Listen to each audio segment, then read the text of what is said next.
hagarara gisirikare. Niba ibikugerageza nta ruhare wabigizemo, Imana izakugirira neza, izakukuraho uwo munaniro. Niba ibikugerageza atari wabyihamagariye, kabone nubwo wabyihamagarira, amaraso ya Yesu aracyafite ikintu bita imbabazi. Amaraso ya Yesu aroza, amaraso ya Yesu acisha umuntu bugufi. Narimvuze ngo niba hari Imana yavuze ku rugo rwawe, niba hari Imana yavuze ku rugo rwawe ikavuga ngo izaguha ubutunzi buri mu mwijima buhishwe, uyu mucuraguzi uncuragurira azapfa ryari? Imana intabare. Ndagira ngo nkubwire ngo nubwo umucuraguzi ahari, Imana irahari. Nubwo umurozi ahari, Imana irahari. Nubwo ibiguhanda ari byinshi, ariko zirikana cyane icyo Imana yavuganye nawe. Ikintu gitumye isezerano rita nuko ubwami butakikurimo. Hari umumaro ukurimo uzahishurwe zo hazaza. Nubwo abantu bavuga ngo ntacyo uzimarira, ariko mu mugambi w'Imana izi neza ko ejo hari ikintu ugiye kumara. Bivuze iki? Biravuze ngo nuhagaze nawe yirinde. Uyu munsi umuntu uhagaze nareke kurebera umuto mu ndorerwamo y'ubuto bwe, ahubwo namurebere mu cy'Imana izakoresha. Imana ishimwe. Icyama abantu bakakurebera mu cy'Imana izakoresha, ntibakurebere mu bibazo wicayemo. Icyama inshuti n'abavandimwe bakakurebera mu cy'Imana izakoresha, ntibakurebere mu cyo uri kurwana nacyo uyu munsi. Wowe wavuganye n'Uwiteka Imana iciye mu Muhanuzi, cyangwa ivuze ijambo ryayo mandiko ya katika, ikakubwira ngo andika ibi, Yesaya 5:4, ati aya magambo nawe ukayumva, ukumva n'ubuhanuzi buryoshye, ukumva n'ubuhanuzi bunesheje, ariko buca mu ntambara. Kugira ngo isezerano risohore, ndashaka kukubwira ko rica mu ntambara.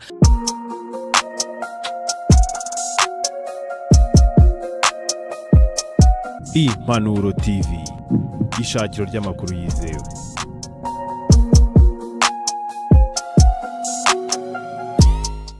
Amahoro y'Imana kuri mwese abadukunda ndetse mugakurikirana ibiganiro byacu. Dukomeje kwifuriza ibihe byiza, ndizera ko mumeze neza, ariko kandi n'abatameze neza turabihanganisha. Abagize ibyago mukomere, mugire kwihangana. Mwese niko bimeze, dufashe igihe mu ntambara, ariko kandi ntabwo Imana yatugerageza ibigeragezo tutabasha kwihanganira. Umwanditsi yaravuze ngo hamwe n'ibitugerageza Imana yacu iducira akanzu. Rero Satani ntagutera ubwoba kwereka ibikomeye biri imbere. Nyamara Paulo yaravuze ngo yaturokoye urupfu rukomeye rutyo, na n'uyu munsi iracyaturokora, ariko kandi twiringiye yuko izakomeza kuturokora. Wowe utameze neza rero gira kwihangana. Imana ifite ubushobozi bwo kunyuranya ibihe, ibintu byose bikarushaho kugenda neza. Turi kumwe n'umukozi w'Imana hano, muri kumwe na Dani nkuko bisanzwe, tugenda tubagezaho ibiganiro bitandukanye, cyane cyane ubuhamya ndetse n'ijambo ry'Imana n'izindi nkuru zitandukanye. Uyu munsi turi kumwe n'umukozi w'Imana hano, si ubwa mbere tugiye kubana, ngira ngo abantu bamaze kumenya. Ni nayo mpamvu rero uyu munsi twifuje kongera kuganira nawe, kuko afite byinshi cyane byo gusangiza Abanyarwanda ndetse n'abatuye isi muri rusange, abasha kumva ururimi rwacu, n'abatarwumva nabo ndabizi ko hari ukuntu bijya bigenda bakarwumva, ibintu byose bikagenda neza kandi ubutumwa bukabageraho. Reka tumwakire rero umukozi w'Imana. Turakwakiriye mu izina rya Yesu, tugusuhuza. Murakoze, meze neza, nanjye ndabikirije mu izina rya Yesu. Rero muri no minsi urasa neza cyane, amavuta ni yose. Muri iyi minsi Yesu nanjye turi kumwe. Karibiya rwose. Hano ukuntu rero hano ukuntu rwose utangira winjira mu kiganiro nkabona ko amavuta ari yose. None se ko nzi icyo mazino? Uzi icyo mazino? Yego. Ushatse kuvuga ko hari abatakizi se? Biranashoboka. Akaba ari n'atazi icyo amaze cyane rwose. Ariko nyamara ngo yaturemeye imirimo myiza muri Kristo Yesu. Nese nubivuze neza. Kugira ngo tuyigenderemo. Tuyigenderemo. Bone tuguhaye ikaze. Murakoze. Ngaho rero. Ndabashimiye. Ni mama Evangeliste Mukaribiya Pasikazi kuri Ntuma Ministry. Yego. Nkunda impanuro, ariko ni impanuro nyine. Mujya mureka duhanure. Niko bimeze. Guhanura harimo uburyo bubiri. Harimo guhanura ugira umuntu inama, harimo no guhanura kubera ko Yesu yakubwiye ngo hanura. Mbese mu yandi magambo uwayise neza, Imana imuha umugisha yagize iyerekwa. Yego. Hanyuma rero ndanezerewe kuko munyakiriye, nanjye ndi kumva nasenga nkavuga ikinza nyino.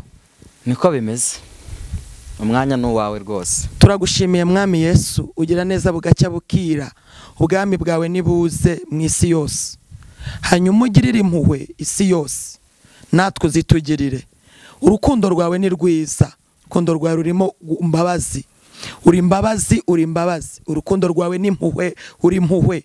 Kandi uri Kristo umwana w'Imana. Urubura bw'Imana. Aleluya. natwe twakubonyemo umumaro kubera yuko witanze umena amaraso kugira ngo nanjye ibyaha byanjye bimveho, ntunge wowe muri jye nanjye mbe muri wowe, nindangiza nkubere amaboko n'amaguru hano ku isi. Niyo mpamvu rero Kristo ubwo uzaza, njye na bene data bose badukurikirana uzasange twiteguye. Nari nsenze ngo umuntu wese utameze neza muri uyu mubiri umuhe kumera neza, umuntu wese urushye umuhe kuruhuka, umuntu wese wumva hari ibimugoye umugirire neza kuko witwa Uwiteka. Ndagushimiye, nuganze muri byose none n'iteka ryose. Amen. Amen. Ndabakunda rero. Yego. Naje kubera ko nazanye na Yesu, ibirenge n'ibyanjye ariko ijambo n'ijyanye ijambo, nongeye kubakumbura kuza kubana namwe ahangaha. Hari utuntu twiza kandi twinshi abantu bakunda kubaza. Bakabaza ati se mama Mukaribiya, hari igihe Imana ivuga ngo ndi Arufa ndi Omega, atariko ntitumenye icyo bishatse kuvuga. Yego.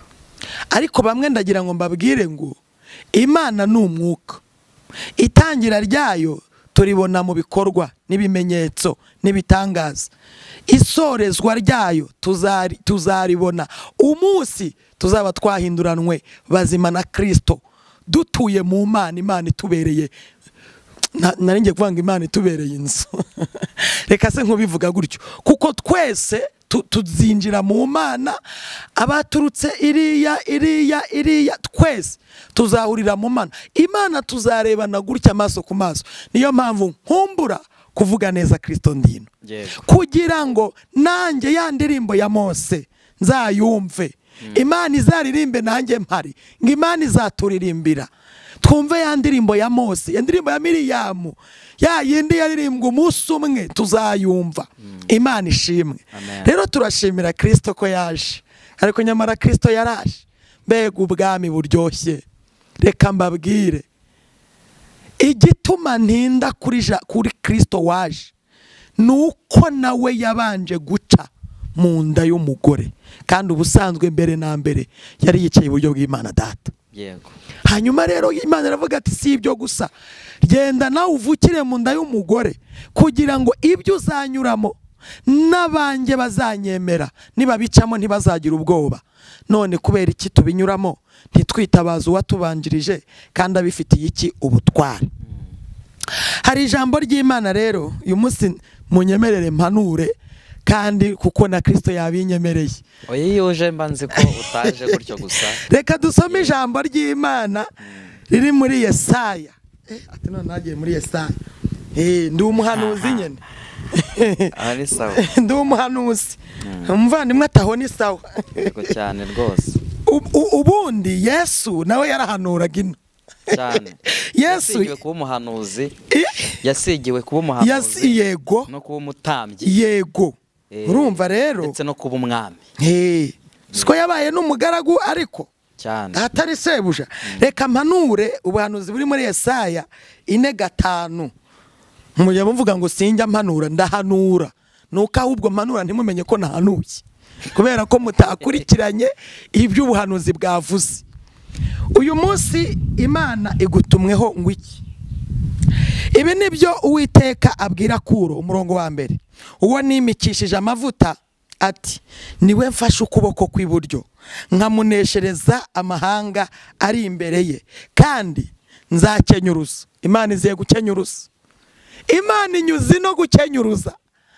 Nzakenyuruza abami kugira ngo mukingurire inzugi, kandi n'amarembo ye ntazugarirwa. Nzakujya hehe imbere, ahataringaniye maringanize. Nzamenagura inzugi z'imiringa n'ibihindizo by'ibyuma nzabicamo kabiri. Nzaguha ubutunzi buri mu mwijima n'ibintu bihishwe ahantu hiherereye, kugira ngo umenye ko ari njye Uwiteka uguhamagara mu izina ryawe, ari njyewe Mana ya Isiraheli, kubw'umugaragu wanjye Yakobo Isiraheli natoranije. Nguhamagaye mu izina ryawe, nguhimbye mu izina nubwo utigeze kumenya. Ni njye Uwiteka, nta wundi, nta yindi mana ibaho itari njye, nzagukenyeza. Amen. Nubwo utigeze kumenya, kugira ngo uhereye iburasirazuba ukagera iburengerazuba bamenye ko ari nta yindi iriho itari njye, ni njye Uwiteka, nta wundi ubaho. Umurongo wa 7 avuze iki muri ubu buhanuzi? Aravuze ngo ni njye urema umucyo n'umwijima, nkazana amahoro n'amakuba. Njye Uwiteka ni njye ukora ibyo byose. Tuvuge ngo amen. Ndabizi neza ko hari abantu babitse ubu buhanuzi babufite, kavuga ati ndi Uwiteka nzagukenyeza, ndi Uwiteka uzonka amashereka y'abami, ibibazo bikaza bikamukubita bikamusimva, yangiza kavuga tumenya atariyo yavuze. Umenya atariyo yavuze. Iri jambo kukirije, Imana irashaka kuvugana nawe mu buryo busobanuye. Hari ibintu ntaravuga ku iri jambo, hari ibintu bingahe nshaka kuvuga kugira ngo mumenye aho ngiye kwinjirira ahariho. Uyu ni umuhanuzi Yesaya wabwiwe n'Uwiteka guhanurira ibya Kuro. Ubu buhanuzi bwanditswe Kuro ataravuka, ahubwo ubu buhanuzi Kuro we yari abifite mu nzozi za nyina. Imana ishimwe. Mama wa Kuro yitwa Mandena. Uyu mugore Mandena we yari afite isezerano ry'umwana uzavuka, ariko ntabwo yari azi ngo azaba iki. Kandi iri yerekwa ryagizwe na sekuru bita Arupagusi. Uyu musaza rero, uyu musaza yagize iyerekwa, ariko muri iri yerekwa kugira ngo mbanze ndisobanureho, hari ikintu ushaka kubwira abantu muri iyi minsi, kugira ngo nimwumva ninjiye mu buhanuzi muze mumenya ngo impamvu abwinjiyemo ni ukubera iki. Uhereye kera kose ba Yesaya barahanuye, ba Yeremiya barahanuye, ba Ezekiya barahanuye. Hari ikintu bakunda kwita amasezerano 7 y'ubucunguzi. Muri aya masezerano 7 y'ubucunguzi hariho n'irindi rijya giyongeraho ryitwa irya Palestina, ntabwo ndi burivugeho, ariko ndashaka kuvuga ku kintu bita ikintu cyaranze Adamu. Mu gihe cya Adamu mu Itangiriro 3:15 ugeze ku murongo wa 17, ndashaka kubanza kuvuga ikintu bita itangiriro n'iherezo, icyo twita Arufa na Omega. Muri Arufa Imana yari ihari, no muri Omega Imana irahari. Ni ukuvuga ngo mu gihe cy'umugabo bita Adamu, ikintu ushaka kuvuga hanini ni ukugira ngo abantu bajya bamenya ngo niba ugiye gusoma n'ijambo ry'Imana umenye ngo hari mu kihe gihe kubera iki. Ese ko turi mu gihe cy'ubuntu bivuze ngo iki? Ibisekuruza 7, igisekuruza cya nyuma twebwe kuri twebwe ni cy'umusaraba, ni cy'ubuntu, gucungurwa. Ariko ibindi bisekuru 2 niyo covenant na niyo even ntabwo turabigeramo, ariko nibyo tugiye kwerekezamo mu minsi iri imbere, kubera ko Yesu agiye kunyura ino aje gutwara iki umugeni. Ni ukuvuga ngo iki gihe cy'ibisekuruza bigera muri 1 2 3 4 5, mu bisekuruza 5 ntabwo Yesu yari bwaze gucungura iki umuntu.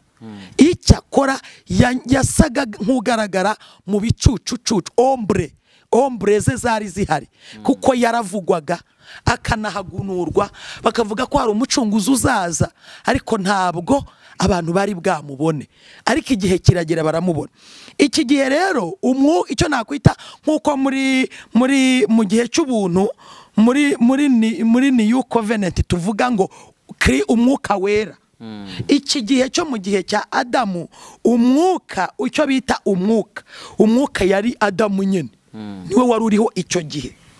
Ahangaha havugwaga umwana uzavuka ku muntu w'umugore, nicyo iki gihe bavugaga. Ikindi, uyu mwana wavukaga ku muntu w'umugore yari misiyo yo kumena iki, yo kumena umutwe inzoka. Kandi uyu mwana mu isezerano rishya ni Kristo, niwe watsinze Satani. Imana tugire neza cyane.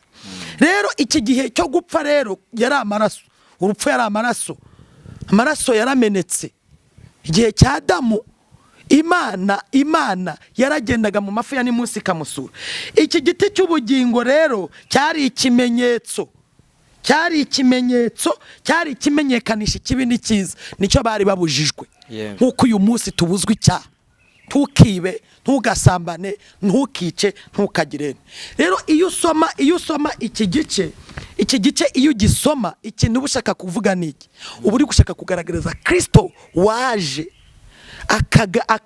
akamena Satani, akamwirukana, akamumenesha. Simvuze kumumena, akamumenesha. Mu yandi magambo akima ubwami. Hanyuma mu kiragano cya Nowa mu itangiriro 8:20 n'igice cya 9:17 ubuzima bwari ukubaho, byari ryo sezerano nkuko Imana ikubwira ngo baho. Na kera na kare mu kiragano cya Nowa yari baho.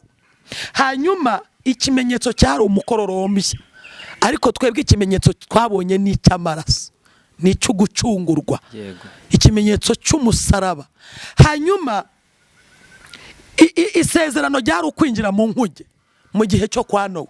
Niyo mpamvu ibihe bya kera iyo tubihuje n'isi y'abantu bakatubwira ngo twinjire mu nkuge, inkuge ni Kristo, niyo ishushanya uyu munsi. Hanyuma tugeze kuri Aburahamu, ku mwuka wa Aburahamu, umwuka n'ubundi yari Aburahamu, yari uguhinduka ubwoko bw'Imana, niryo ryari isezerano. Tugomba kuba ubwoko bw'iki bw'Imana, kuko Aburahamu ni sogokuruza yahawe isezerano, abwirwa kuva muri Uriya Bakarudayi. Misiyo kwari uguhinduka ubwoko bw'Imana. Ikimenyetso rero kwari ugukebwa. Ni muze dukebwe. Gukebwa kw'iki gihe kwari ugukebwa kw'igitsina, ariko gukebwa kwacu muri Kristo Yesu ni ukwatura kandi kwihana. Niba warebaga iburyo urareba ibumoso, niko guhindukira, niko kwihana neza. Hanyuma rero yari ubwoko bw'Imana. Iki gihe ibingibi byo gukebwa haganjemo ikintu bita Isilamu. Buri Isilamu yubaha Aburahamu cyane cyane. Hanyuma rero tumuvuga nka sogokuru. Urumva kuva kuri Adamu kugera kuri Aburahamu dusimbutsemo ikiragano cy'umuntu bita Nowa. Bivuze ngo turi gusatira tugera kuri Kristo. Noneho muri generasiyo ya Mose, mu kuva igice cya 19:4, hano ahangaha hari ikintu cyitwa ubukire, icyubahiro no kurama. Yari isezerano ryabo, ryari ubukire, icyubahiro no kurama. Ikindi itegeko ryari rihari, yari ugukiranuka. Utakiranuka bakakwica. None hari igihe umubwiriza cyangwa umwigisha yibanda muri iki kiragano cyangwa se muri iki gisekuru cya Mose, akahita cinjirira mu gihe cy'ubuntu. Niyo mutihana murapfuye, Imana ntiyica. Hano yari itegeko rya cyami, ariko turi ku itegeko ryande rya Kristo.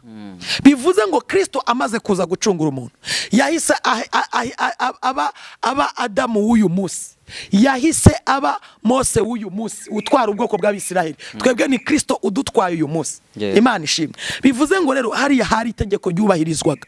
Ntabwo ndi bufate ivugabutumwa ngo ndihagararemo nko mu gihe cyo kwa Mose, ahubwo ngewe ndahagarara mu ivugabutumwa mu gihe cya Kristo. Kuko yaje kugira gute? Yaravuga ngo sinaje gukuraho amategeko, naje kugira gute? Kuyakomeza. Bivuze ngo wizize niwe uba wizize. Hanyuma hakurikiraho igisekuru cya Dawidi. Muri iki gisekuru cya Dawidi n'ubundi ni mwitangiriro igice cyaho cya 49:8 kugera ku 10, isezerano ryari icyubahiro. Bivuze ngo wa mwana wavutse kuri wa mugore wasezeranijwe muri Adamu araje. Ujya mwana wo kuri wa mugore wasezeranijwe mu gihe cya Adamu, nguyu araje. Kuko Dawidi niwe uvuga cyane cyane mu kuza kwa Kristo, uko ingoma igiye kwima. Imana itugirire neza. Ikimenyetso kwari ukuramya uwo mwana, guhimbaza. Kuramya no guhimbaza niyo generasiyo yo kwa Dawidi. Niyo mpamvu abantu bose iyo turamya Imana tuba twigira kuri Dawidi. Dawidi yafasha inanga agacuranga, imyuka mibi ikava kuri Sawuli. Bivuze ngo hari abahanuzi bashobora gukoresha metodology nk'iya Dawidi bagakorera Imana. Hanyuma noneho tuvuye mu kiragano cya Dawidi, tugize amahirwe twinjiye muri New Covenant, ku umusaraba. Kondisiyo rero umwuka wera ni mwuka wera nyine. Isezerano na agakiza. Ahangaha abantu babyumve, bajye bamenya ngo nimbwiriza nkamenya yuko ndi mu kubwiriza muri 7 conference mu masezerano y'ubucunguzi. Ndi kubwiriza mu gihe cya Adamu, ndi kubwiriza mu gihe cya Mose, ndi kubwiriza mu gihe cya Aburahamu. Umenye ngo nuza n'abantu kuri Kristo urinjira mu butumwa bwiza bwa Yesu kugira ngo ubone uko uhamagarira abantu iki kuri Kristo. Hanyuma ikimenyetso ni amaraso, Yohana 3:16. Hanyuma kondisiyo muri yacu muri Kristo Yesu mu gihe cy'ubuntu ni Matayo 28, 19:20. Nibwo Yesu yavuze ngo nuko nimugende. Ngiye misiyo nkuko ubushize nayivuzeho. Hanyuma rero muri new even tubona isi nshya n'ijuru rishya, niho tuzerekeza, niho tuzabona ikimenyetso azaba ari ubuzima bw'iteka ryose, ubuzima budapfa, ubugingo buhora. Aho ngaho niho uzavuga ati ngewe mpawe ubugingo buhora, wa muntu wacu w'imbere yagize gute atashye. Hanyuma rero ikindi, umwuka azaba ari Imana Data, niwo mwuka uzaba ari umwuka wacu. Isezerano ni ukubana n'Imana iteka ryose. Nagira ngo mvugeho muri make ku kintu bita amasezerano 7 y'ubucunguzi. Ntago mvuze kujya Palestina, ariko ndashaka kukubwira ikintu gikomeye. Ndashaka kukubwira ngo ibyo dukorera hano mu isi dukiranuka tuzabisanga iwacu. Bivuze ngo kuva mu gisekuru ujya mu kindi, icyo ugezemo nicyo wubaha ubwami bwawe. Igisekuru ugezemo ubaha ubwami bwawe. Nubwiriza niwumva mvuze ubwami, ujye umenya ko nyuma y'ubwami ngiye kujya muri new even, ngiye kwinjira mu ijuru rishya n'isi nshya, niho ndi kwerekeza. Ngewe ntago ndi gusubira inyuma ko ba Dawidi no ko ba Mose. Aya ni amateka nyibutsa abatubanjirije, ariko intego nyamukuru umusaraba turawemera, amaraso turayemera. Nagiraga ngo nze kubwira abantu iri jambo nasomye by'ubuhanuzi kugira ngo bamenye ko iki gihe uyu mugabo bita Kuro ku Muhanuzi Yesaya ahanura, umama witwa Mandena ariwe mama wa Kuro, n'umusaza bita Asabye kare nababwiye ngo ni Arupagusi ni umutware uyobora ingabo za Asabye ni sekuru wa Kuro. Uyu mugabo bita Asabye yarose inzozi, ngamaze kurota inzozi ngarota ngo umukobwa we Mandena ngo ahagaze ahantu, ngarika aho hantu yari ahagaze ngaza kuhabona isoko nziza, amazi y'urubogobogo. Hanyuma ngo aya mazi aradendeza. Mu yandi magambo, kuba umukobwa we Mandena yari ahagaze, hanyuma sekura akabona amazi adendeje kandi ayo mazi aray'urubogobogo. Ngarangije ngizo nzozi ziramucanga, ngo zimaze kumuyobera ngo yegera ingabo ze abo yahaye akazi, arababwira ngo ndashaka ko munsobanurira inzozi narose. Arazibabwira, ngamaze kuzibabwira baramubwira tumva rero n'ikindi, atereka tuguhanure. Burya n'abakonikoni barahanura. Abahanuzi ntago ari aba Yesu gusa, n'abandi bakoresha izindi mbaraga barahanura.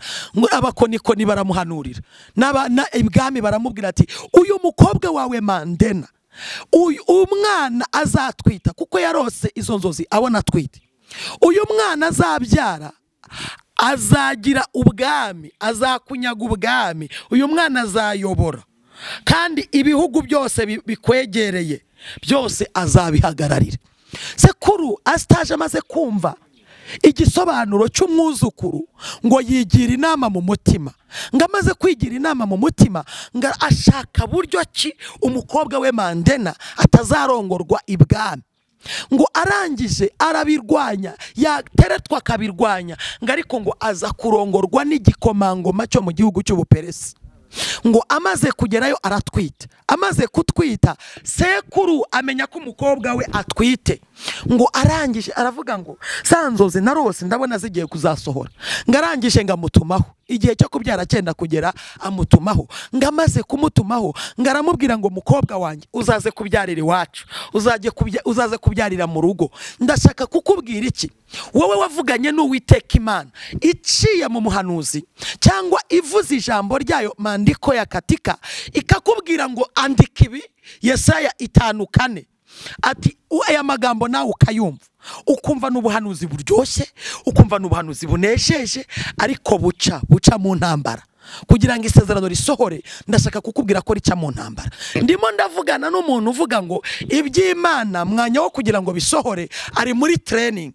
Ndimo ndavugana n'umuntu uvuga ngo iby'Imana wo kugira ngo bishike wumva ahantu nyuze.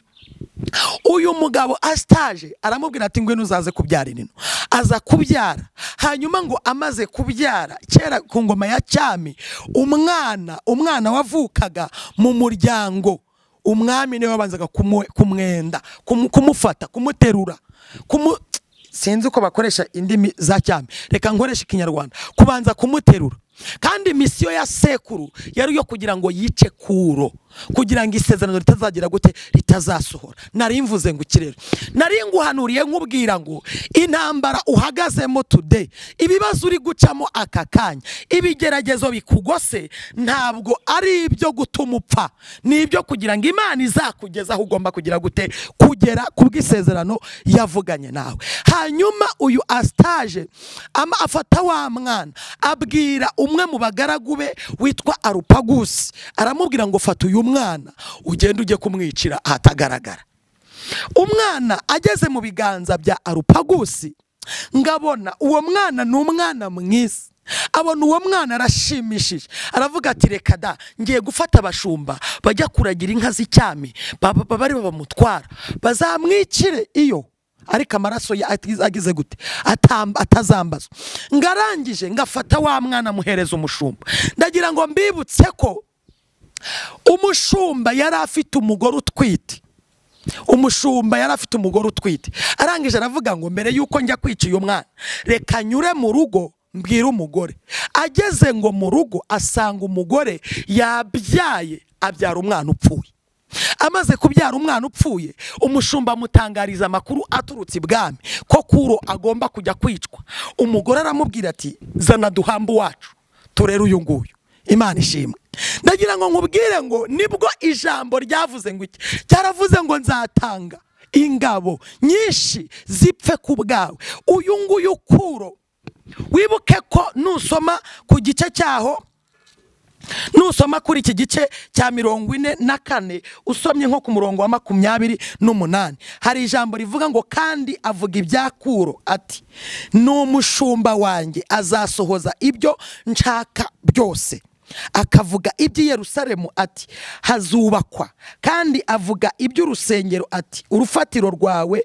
ruzashyirwaho wibuke ko mbere yuko Kuro avuka ijuru ryari rizi ko azaba umushumba nari nshatse kuvuga iki nari nshatse kuvuga ngo kuba uvuka iwanyu bosereze ibigirwamana ntabwo bivuze ko umugambi w'Imana uzigera uyoba ku buzima bwawe hari igihe umuntu bamuhagarika ahantu bakavuga ati uriya ntakwiriye kuba uyu kuko iwabo bararoga uriya ntakwiriye kuba uyu kuko iwabo baricana uriya ntakwiriye kuba uyu kuko iwabo bagira gute bararaguza baraterekera ariko ndashaka kukubwira ngo umugambi w'Imana kuri Kuro no kuri wowe ntuyoba Imana itita yahuvuka umugambi wayo urakomeje tuvuge ngo amen hanyuma umushumba abwira umugore watizana duhambu wacu turere uyu nguyu ni nako byagenze ndashaka kukubwira ibanga rikomeye Imana ivuze ngo nzatanga ingabo nyinshi zipfe ku bwawe hari ibintu iyo Imana igufiteho umugambi hari ibintu yica iyo Imana igufiteho umugambi hari ibintu ukura mu nzira iyo Imana igufiteho umugambi itanga igitambo mu mwanya wawe ukabaho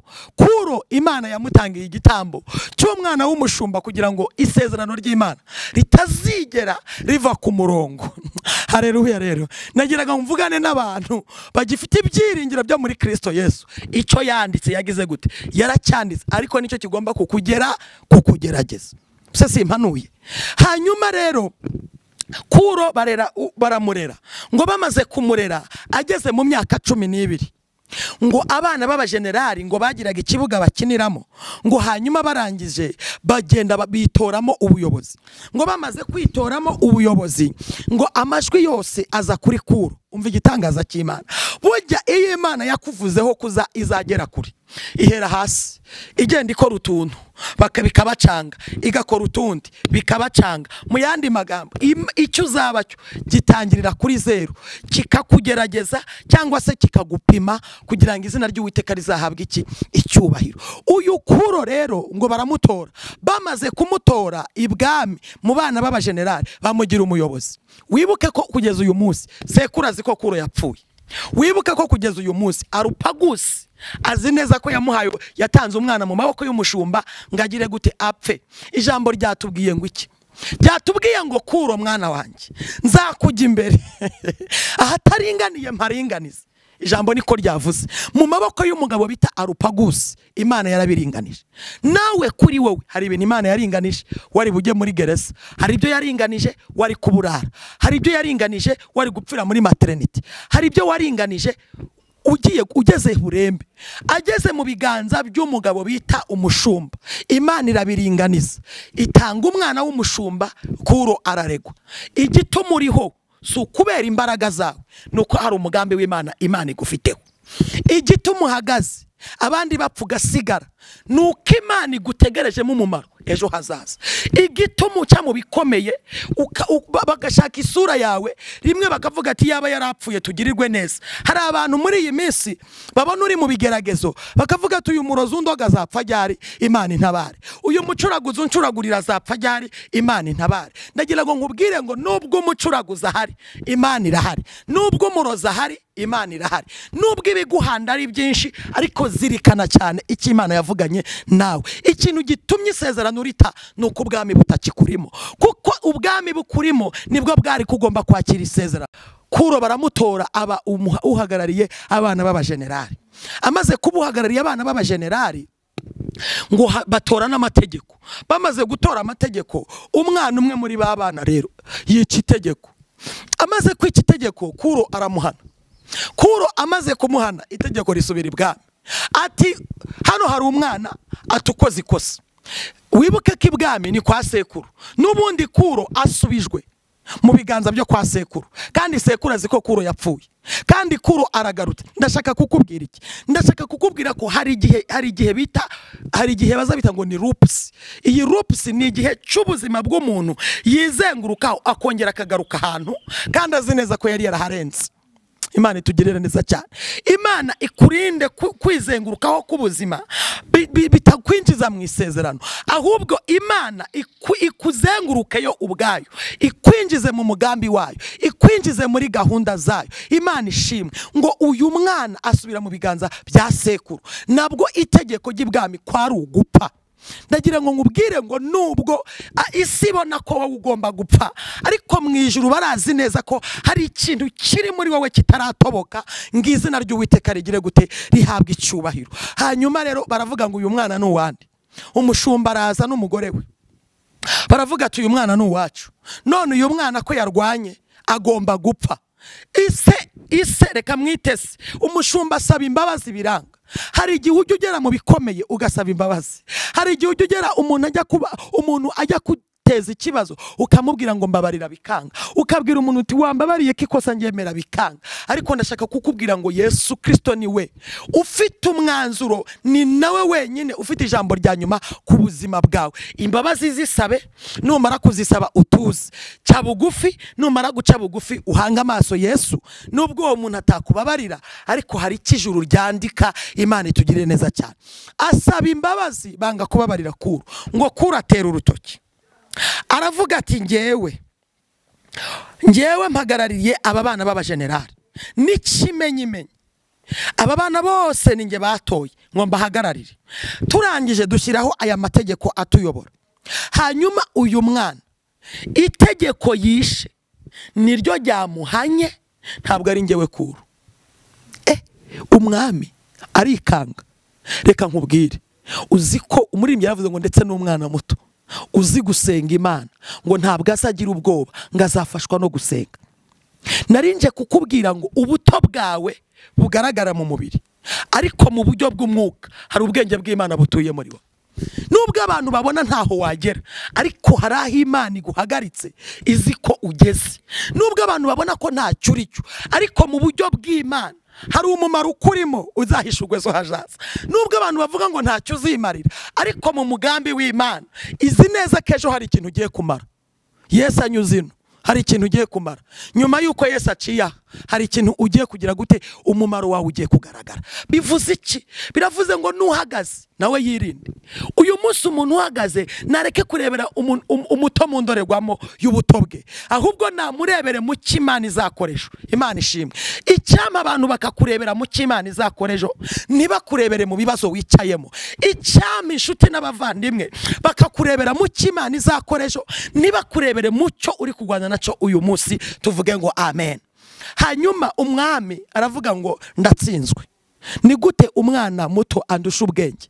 Ni gute umwana muto andusha ibitekerezo? Nari mvuze ngo n'umwana muto uzi gusenga Imana ntabwo ajya agira ubwoba, afashwa no gusenga.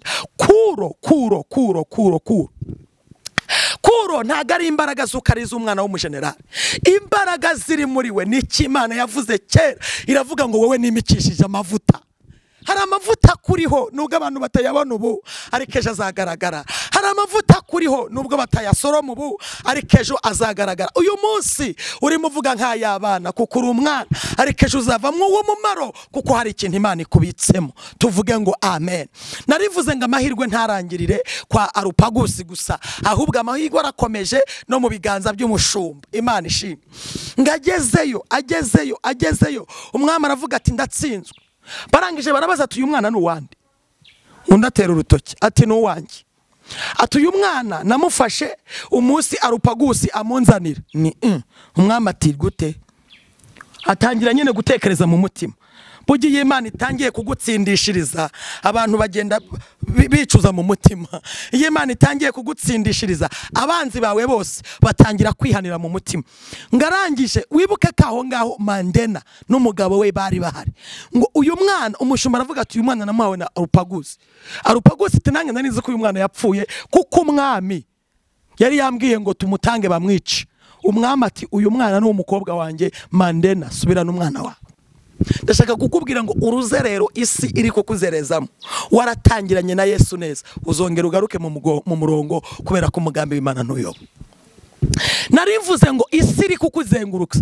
Hari igihe isi kuzengurutsa ikagukubita muri gereza y'imyaka 10 nk'iyabandi bajyamo hano mu isi mu buryo busanzwe. Hari igihe isi kuzengurutsa ikagutegera muri gereza y'imyaka 2.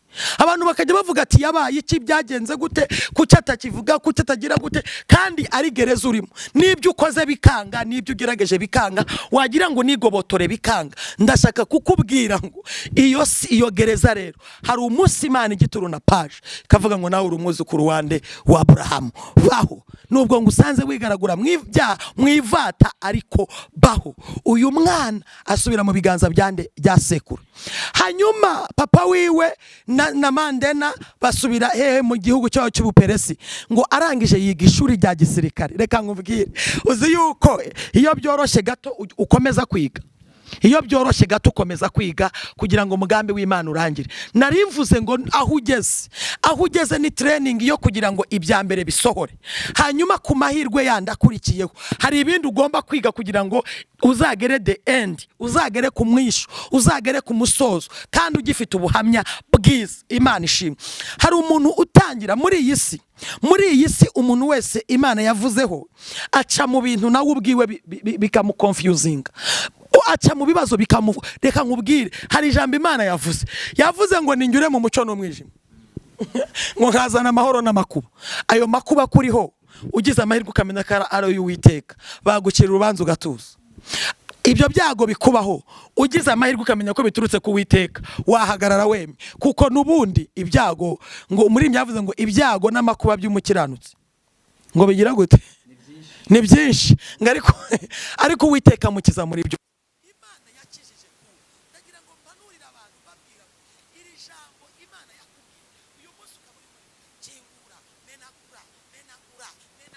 Ko mu gisata mu gice ko utari kwihanganira ibikugerageza, utari kwihanganira bakuvuga, umenye ngo ubuzima bwa Kuro kugira ngo isezerano rushyike nibwo buzima bwawe kugira ngo ugere ku butunzi buri mu mwijima buhishwe.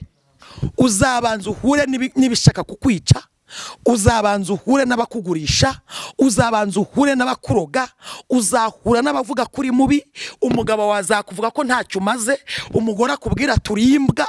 Isezerano rigupime, isezerano rikugerageze. Ibyo bingana no guca mu biganza bya Arupagusi, guca mu biganza bya Kuro. Wowe uri Kuro ugaca mu biganza bya Arupagusi, ugaca mu biganza bya Asabye ufitiwe misiyo yo kwicwa. wewe birashoboka ko atari misiyo yo kwicwa, ufitiwe misiyo yo kugira ngo bakuzimye mu buryo bw'umwuka, ufitiwe misiyo zo kugira ngo ntuzongere kubona agatuti, ufitiwe misiyo zo kugira ngo ntuzongere kuba umuhanuzi, ufitiwe misiyo yo kugira ngo uzime burundu kuri social media, ufitiwe misiyo yo gusebywa bakakugurisha ugacuruzwa bakakurya, ubuhamya bwawe bakaburya bukabatunga.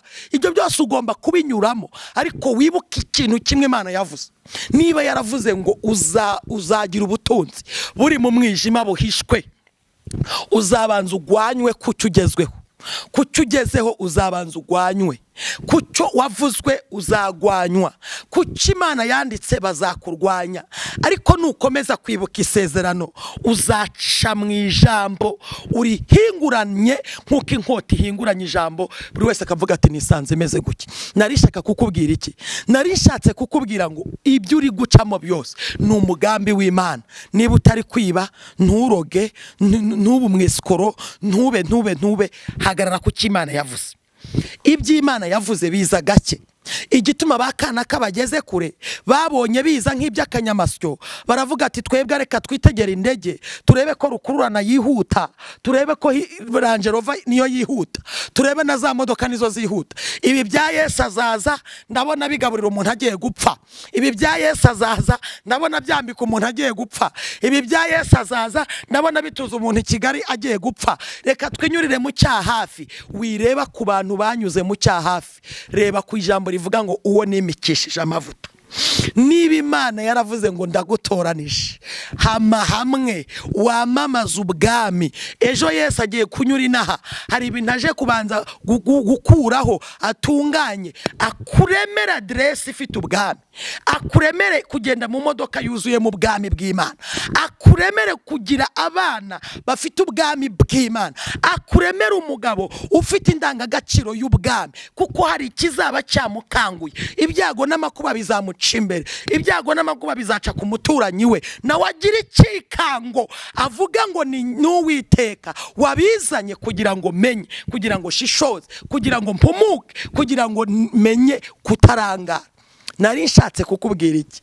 Banza urebe niba ijambo rivuga ngo uwo nimikishije amavuta byabwiwe kuru, urebe ko nawe ukirifite. Nurangiza uzamuke kanyarira uvuga ati ndakinguza umuryango w'ubutunzi buhishwe, uvuge ngo ndakinguza urugi, ndamenagura ibihindizo by'ibyuma. Ubundi umuntu ufite ubwami nk'ubwakuro yimikishwa amavuta niwe ushobora gusenga ijambo rivuga ngo ndamenagura nanjye inzugi z'ibihindizo ndabicamo kabiri. Imana igiza igacagagura ibihindizo by'abakuroga, igacagagura ibihindizo by'abavuze ngo ntuzabona akazi, igacagagura ibihindizo by'abavuze ngo ntuzagera kure, igacagagura ibihindizo ikabimenagura, iby'abapfumu, iby'abarangi, iby'abarozi, iby'imbaraga mbi, iby'abakwanga, iby'abakuvuma. Ibyo bihindizo byose ngo n'inzugi z'ibyuma ngikabicamo kabiri, warangiza ugatambuka. Nuko iryo sengesho risenga umuntu utonze ubwami. Bujya kuri ubwami bwari buri muri we, kubera yuko itangazo rya mbere nuko yimikishijwe amavuta, kandi itangazo rya kabiri rikaza rikavuga ngo nzakuneshereza amahanga ari imbere yawe. Kuro Imana yamuneshereje amahanga. Ngera ku musozo w'ubuhanuzi rero, kuro amaze kwiga gisirikare, urabizi nyene iyo uvuye mu ishyamba uza kwataka, yaraje abo mwataka mwiza, akura sekuru ku ngoma. Amaze kumukura ku ngoma ngo yigarurira ibihugu byose, kuro abo mutunzi nkuko Imana yabivuze, kuro abo umuntu udasanzwe nkuko Imana yabivuze, kuro ubwami bwase n'ubundi bwami bwo mu gihugu cy'Ubuperesi bwose arabwikubira, arabuyobora. Uyu kuro mwibuke ko avuka kwase, nawe yoserezaga ibigirwamana iwabo. Ariko hari ijambo nari nshaka kubwira abahanuzi, nari nshatse kubwira ikintu cyitwa abahanuzi. Ntabwo dukanzwe n'abahanura, ahubwo icyakagoye kudukanga ni ijambo Uwiteka yavuze ku buzima bwawe. Kuko umunsi mama wakubyara akavuga ngo ndi Uwiteka, iyi ndizavamo umwana w'umugisha, direct birafasha. Kuro rero byarafasha, kandi bititaye ko iwabo ari mu bigirwamana bikabije bikomeye, ariko Imana ikurikirana ijambo. Nari mvuze ngo wireba ko abaguhanuriye bitasohoye, reba niba ugifite ijambo gitwa kwimikwa ku mavuta. Niba nta mavuta wimitswe nayo, bivuze ngo nta bwami buri muri wowe, kandi iyo ubwami budahari naho wasengera ibyavuzwe ntibizasohora. Icyakora izavubira imvura babi n'abeza, ariko kwinjira mu bwami bw'Imana ntibikunda. Impamvu wowe utitiriza bigatinda gusohora nuko ubwami bw'Imana ntabwo buza ngo vutu burateguritse, ni protokoli ikomeye. Uyu kuro rero ijambo ryahagaze rivuga ngo iki? Cyavuze ngo ninjure mu mucyo n'umwijima. Wari uzi ko umucyo wageze kuri kuro, umwijima ukagera kuri kuro? Wari uzi yuko amahoro yageze kuri kuro, nyina akamubyara, n'amakuba akagera kuri kuro, sekuru akavuga ngo nupfe? Nari mvuze ngo rero ukiri mu isi, noneho reka mvuge mu isi, ukiri mu isi uzageragezwa n'inaha, kandi misiyo y'inaha niyo kugira ngo utazabona ubwami bw'Imana. Ariko misiyo y'inaha ntabwo ari yuko uba umutunzi, ahubwo misiyo y'ijuru kuri twebwe inaha ni ukugira ngo dukorere ubwami, hanyuma ubu bwami budutungira ino, ubu bwami butubesha ino, ubu bwami butwambikira ino, tutambitswe n'ubwinaha, tutambitswe na kamere muntu, tutambitswe n'amarangamutima. Ubwami bw'ijuru butwambikira ino, kuko turi iki? Dutuye mu mubiri upfa, kandi turaba ubwami, turi abana b'ibwami, dutuye mu mubiri upfa. Hari ikintu abantu batazi. Ufashe umufuka w'ibishyimbo, ukashyiramo ibishyimbo ugatereka hariya, nyiri gusarura ibishyimbo abacunze imbuto ye. Umufuka nubwo watakaraho ibiziba, ariko acunganye n'ikiri imbere mu mufuka. Ndashaka kukubwira ngo Data wa twese ushobora byose acunganye n'ikiri muri wowe. Niba ikiri muri wowe kimuvuga neza, umubiri uzamererwa neza. Amen. Niba ikiri muri wowe kimwamamaza, ubutunzi buri mu mwijima buhishwe uzabubona. Kuko gupfa kwawe si none si nejo, icyakora ube maso, urupfu turarugendana, utazanyarwa ubuzima ari Satani biguteye. Wenda ukajyaho Imana itavuze ugapfirayo, wenda ugakora iby'Imana itavuze ukabipfiramo, ariko nuyoboza Data inzira ukamubwira ati nyobora, unyobore, icyo wamvuzeho kinyobore, icyo wavuzeho kinyobore, icyo wamvuzeho kindinde, icyo wamvuzeho kinkurikirana, icyo wamvuzeho kimpeshe kwezwa no gukiranuka. Ubutunzi buri mu mwijima buhishwe uzabusengera bumanuke. Imana itugirire neza. Nari mvuze ngo rero niba ushaka kugera kure, hagarara gisirikare. Niba ibikugerageza nta ruhare wabigizemo, Imana izakugirira neza, izakukuraho uwo munaniro. Niba ibikugerageza atari wabyihamagariye, kabone nubwo wabyihamagarira, amaraso ya Yesu aracyafite ikintu bita imbabazi. Amaraso ya Yesu aroza, amaraso ya Yesu acisha umuntu bugufi. Nari mvuze ngo niba hari Imana yavuze ku rugo rwawe, niba hari Imana yavuze ku rugo rwawe ikavuga ngo izaguha ubutunzi buri mu mwijima buhishwe, uyu munsi ukaba ukennye, niba ukenye mu mubiri Imana ishimwe, ariko niba ukenye mu mutima karabaye rero, kubita ivi hasi uhamagara ubwami. Kuro yarindiwe mucyo yabwiwe kera, akomeza no kurinda, na nyina ubwe ararinda. Mandena ararinda umwana we, Mandena yumvira se, ariko nubwo ibyo wumvira byose byakugizeho ingaruka kubera ko wabyumviye, ariko hari amahirwe y'ijambo rivuga ngo icyo ni uwo nimikishije.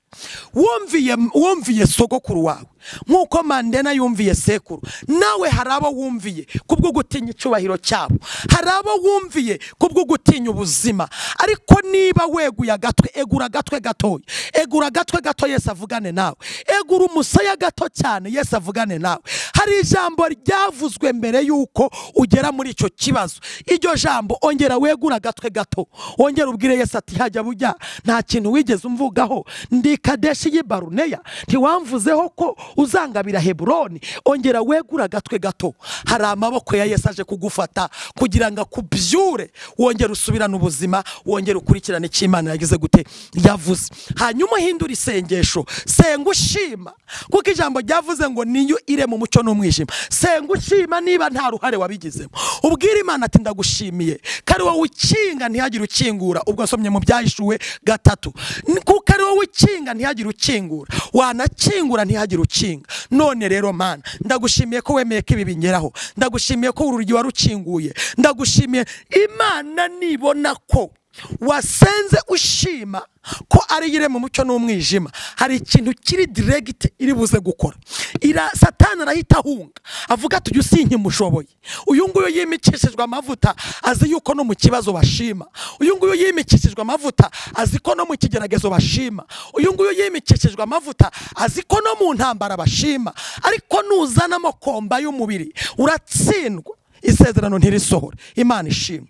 Navuga byinshi, ariko ibiganiro byacu n'ijambo ry'Imana kuri twe nakagaruka. Nari mvuze ngo icyo Imana yavuganye nawe, hindura isengesho, shima kugira ngo haboneke inzira izana igisubizo. Shima niyo yabyemeye kugira ngo uzabwire abantu ibingana n'ibyo wanyuzemo, kugira ngo uzamamaze ibingana n'ibyuzi, kugira ngo uzahugurira abantu bingana n'icyo nawe wahuguriwe, kugira ngo uzakomeze abandi bingana n'icyagukomeje kuko wakomeretse. Imana ituganze cyane.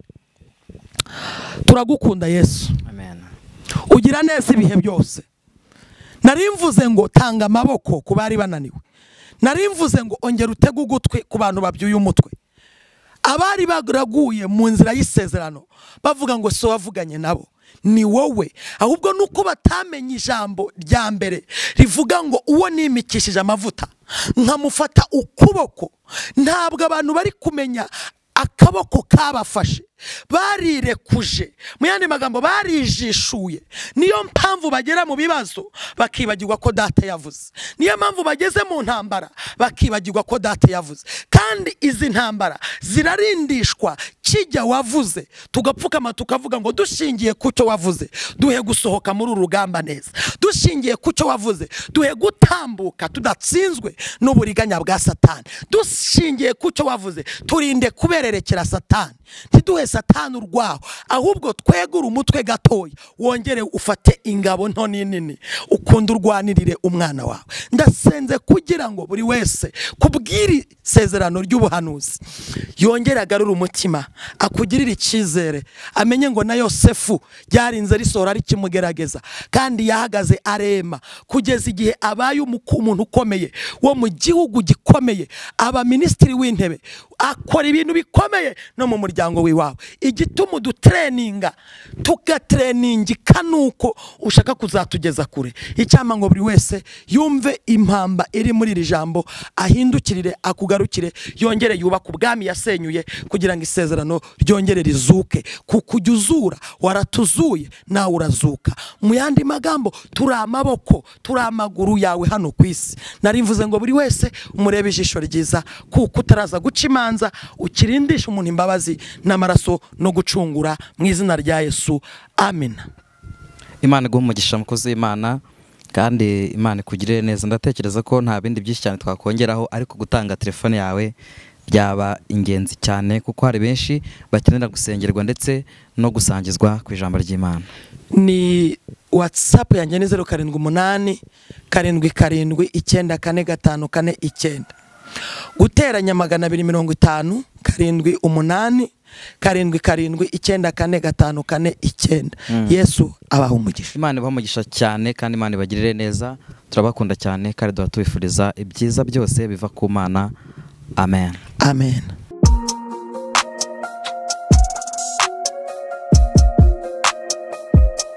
Impanuro TV, ishakiro ry'amakuru yizewe.